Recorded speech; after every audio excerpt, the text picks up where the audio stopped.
नमस्कार, मैं हूं नीलू। तो ईरान और इसराइल के बीच लगातार तनातनी बढ़ती चली जा रही है और इस बीच एक बड़ी खबर सामने आ रही है। इसराइल परमाणु ठिकानों पर ईरान के और ईरान इसराइल के परमाणु ठिकानों पर हमले करता है तो स्थिति बहुत गंभीर मानी जा सकती है। इसराइल ने ईरान के जिन परमाणु ठिकानों पर निशाना साधा था उसमें से एक नितांश में बताया जा रहा है कि जो परमाणु रिएक्टर प्लांट था वहां से कुछ लीकेज की खबर है। ये बहुत बड़ी खबर हो सकती है अगर इस खबर में सच्चाई है। हालांकि इस खबर की तस्दीक अब तक नहीं हो पाई है, लेकिन और अधिक जानकारी के लिए मयंक के पास चलते हैं। मयंक, क्या खबर मिल रही है? अगर कुछ ऐसी खबर है कि परमाणु जो उनका प्लांट था, जहां पर परमाणु रिएक्टर प्लांट था, वहां पर कुछ लीकेज की खबर है, और अगर ये खबर सही साबित होती है तो बहुत बड़ी खबर कही जा सकती है। ये देखिए, इस वक्त ईरान से बहुत बड़ी खबर आ रही है। ईरान ने इजराइल के ऊपर बड़ा हमला किया है और ये हमला हुआ है विज़मैन इंस्टीट्यूट ऑफ साइंस पर।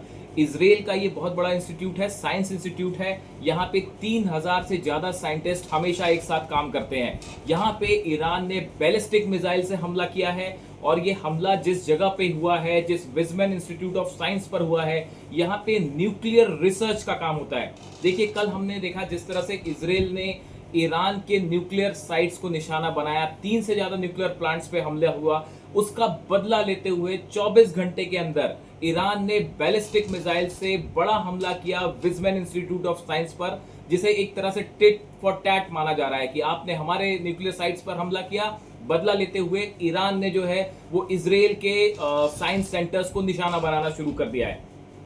इसी तरह से देखिए, खबर आई कि इजराइल ने ऑयल रिफाइनरीज जो ईरान की हैं उस पर हमला किया। वहां पे आग की तस्वीरें सामने आई तो ईरान ने उसका भी बदला लिया है और बैलिस्टिक मिसाइल से हाइफा पर अब तक का सबसे बड़ा अटैक हुआ है। 40 से ज्यादा बैलिस्टिक मिसाइल्स हाइफा पे फायर की गई हैं और उसका नतीजा वहां पे ऑयल रिफाइनरी धू धू करके जल रही है। बहुत बड़ी आग हाइफा में लगी हुई है जिसे बुझाने के काम में इजरायली सेना जुटी हुई है।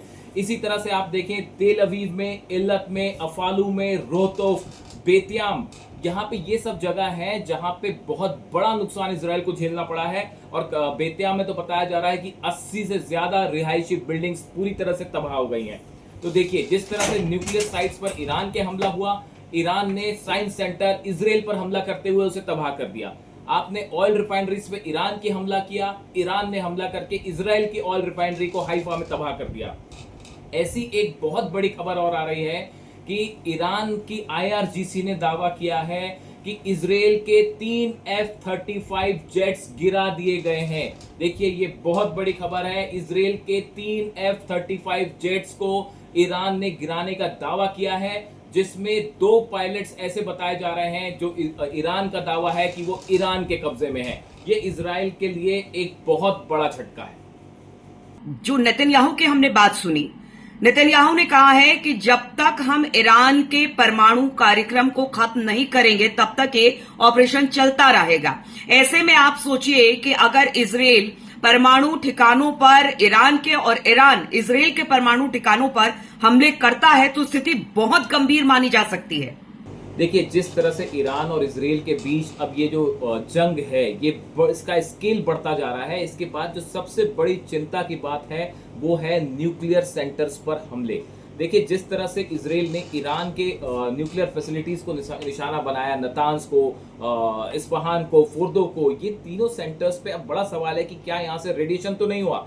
इसको लेके IAEA की तरफ से एक बड़ा बयान जारी किया गया है। जो राफेल ग्रोसी हैं, उनके चीफ है, उन्होंने कहा है, radio active levels outside the Natanz facility remained unchanged. The type of radioactive contamination present inside the facility, mainly alpha particles, can be managed with appropriate protective measures। देखिए, इनका कहना ऐसा है कि नतांज में फिलहाल कोई रेडिएशन नहीं हुआ है, लेकिन उस न्यूक्लियर सेंटर के अंदर कुछ रेडियो एक्टिव कंटामिनेशन हुआ है। मतलब जो मलबा अंदर है वो ऐसा है जो कि रेडियो एक्टिव है। इससे बड़ा नुकसान हो सकता है, बड़ी तबाही हो सकती है और इनकी तरफ से अपील की गई है कि न्यूक्लियर सेंटर्स पे निशाना नहीं होना चाहिए।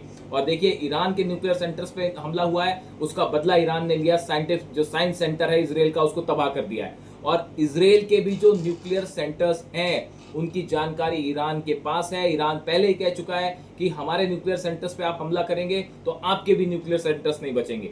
ऐसे में ये लड़ाई जो है वो अब अगर किसी न्यूक्लियर सेंटर से, उसके सेंट्रीफ्यूज हैं, अगर वो तबाह होते हैं या उनसे रेडिएशन लीक होता है तो ये पूरे मिडिल ईस्ट में बड़ी तबाही का सबब बनेगा। ये रेडिएशन सिर्फ ईरान तक सीमित नहीं रहेगा, ये इजराइल तक आएगा। मिडिल ईस्ट की कई कंट्रीज इससे प्रभावित होंगी। इसीलिए ये युद्ध बेहद गंभीर दौर में अंदर प्रवेश करता जा रहा है। देखिए, इसके अलावा जो और एक दो खबरें हैं, अहम खबर है कि आईआरजीसी के नए चीफ जो हैं इनका नाम है मोहम्मद पकपोर, ये जो है नए आईआरजीसी के चीफ बना दिए गए हैं। अब्दुल रहीम मौसावी जो है चीफ ऑफ स्टाफ बना दिए गए हैं और आमिर हातमी ये कमांडर इन चीफ ईरान के बना दिए गए हैं नए। तो देखिए, जिन कमांडर्स की डेथ हुई थी उन सबको रिप्लेस कर दिया गया है और ईरान के ये कमांडर्स अब फिर से अपने नए मिशन में जुट गए हैं। अब देखिए, इसके अलावा एक जो है अहम खबर और ये भी है कि इजराइल की तरफ से जो हमले हुए हैं ईरान में, उसमें जो शाहरान ऑयल डिपो है, यहाँ पे आग लगने की खबर है। डिफेंस मिनिस्ट्री पर हमला हुआ है। कल देखिए, ईरान ने बड़े हमले पर जो आईआरजीसी का हेडक्वार्टर है इसको तबाह कर दिया था। उसके बाद आज इजराइल ने जो है वो उनके डिफेंस मिनिस्ट्री के हेडक्वार्टर पर हमला किया है, न्यूक्लियर लैब्स पे हमला हुआ है।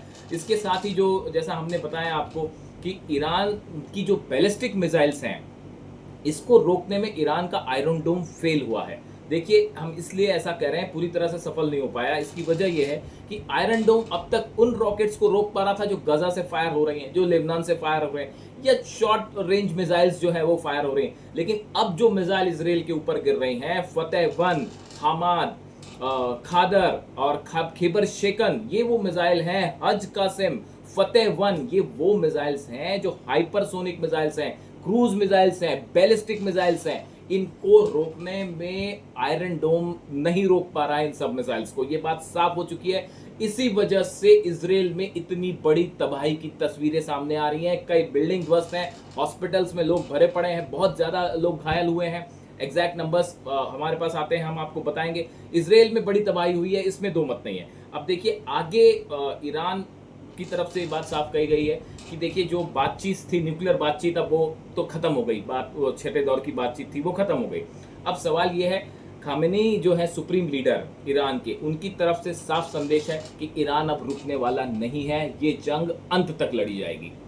तो देखिए, दिन पर दिन स्थिति खराब होती चली जा रही है। अब ऐसे में जो रूस है या चीन है, अमेरिका ने तो अपना स्टैंड क्लियर कर दिया है कि वो इजराइल के साथ है, लेकिन रूस और चीन की तरफ से अभी बहुत सारी बातें आनी बाकी रह गई है।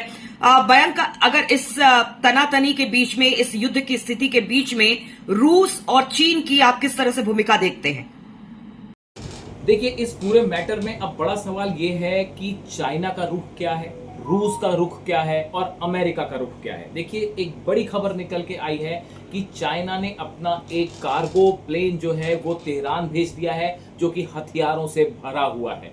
चीन अब खुलकर ईरान की मदद के लिए सामने आ गया है। वैसी खबरें ये भी हैं कि अमेरिका का एक कार्गो शिप जो है वो तेल अवीव पहुंचा है, कार्गो प्लेन जो है वो तेल अवीव पहुंचा है और वो भी हथियारों से भरा हुआ है। तो अब देखिए, इस मामले में कंट्रीज जो हैं वो कुछ ईरान के साथ खड़ी हो गई हैं, कुछ इजराइल के साथ खड़ी हो गई हैं। अब रूस जो है, रूस की तरफ से साफ कहा गया है कि किसी भी तरह का हमला जो है न्यूक्लियर साइट्स पर या ईरान के ऊपर जो हमला है वो कतई बर्दाश्त नहीं किया जाएगा, और रूस जो है पूरी मजबूती के साथ ईरान के साथ खड़ा हुआ है। अब देखना यह है कि अगला कदम रूस का क्या होता है, जो शायद अगले 1 या 2 दिन में साफ हो जाएगा। दूसरी तरफ चीन ने कहा है कि ईरान पर जो हमला है वो संप्रभुता पर हमला है ईरान एक स्वतंत्र देश है और उसके ऊपर इस तरह से हमले बिल्कुल नहीं होने चाहिए से जिसका उन्होंने जो है वो बहुत निंदा की है। और इसी के साथ ही अब चीन ने हथियार भेजने ईरान को शुरू कर दिए हैं। आप देख रहे हैं इस वॉर का स्केल अब बढ़ता जा रहा है। एक तरफ अमेरिका है, अमेरिका इजराइल का सपोर्ट कर रहा है, दूसरी तरफ रूस और चाइना मजबूती के साथ ईरान के साथ खड़े हो गए। तो अब ये युद्ध का स्केल एक बहुत बड़े युद्ध की तरफ आगे बढ़ रहा है। वहीं एक बड़ी खबर है, फ्रांस, जर्मनी और ब्रिटेन, इन्होंने कोशिश शुरू कर दी है कि किसी भी तरह से इस युद्ध को रोका जाए। इसके बीच में मध्यस्थता की कोशिश की है और ईरान से कहा है कि आप जो है वो हम आपसे बातचीत करने के लिए तैयार हैं। अब लेकिन सवाल ये है, क्या ईरान इनसे बातचीत करेगा? ईरान की तरफ से कहा गया है कि पहले तो इजराइल हमले रोके, उसके बाद ही किसी तरह की बातचीत पे सवाल आगे बढ़ता है। लेकिन फिलहाल जो स्थिति है वो बेहद संवेदनशील है। जिस तरह से हमले हो रहे हैं ईरान की तरफ से, इजराइल की तरफ से, उससे लगता है कि ये जंग एक बड़ा रुख ले सकती है। इससे जुड़ी जो भी अपडेट होगी हम आप तक पहुंचाएंगे। तो देखिए, लगातार एक दूसरे पर हमले इस वक्त इजराइल और ईरान कर रहा है, लेकिन इसी बीच बहुत गंभीर खबरें आ रही हैं और इसी गंभीरता को देखते हुए पूरी दुनिया में इस बात को लेकर चिंता जाहिर की जा रही है कि आखिर ये युद्ध किस दिशा में आगे बढ़ेगा। लगातार इस खबर पर हमारी नजर बनी रहेगी। आप बने रहिए हमारे साथ।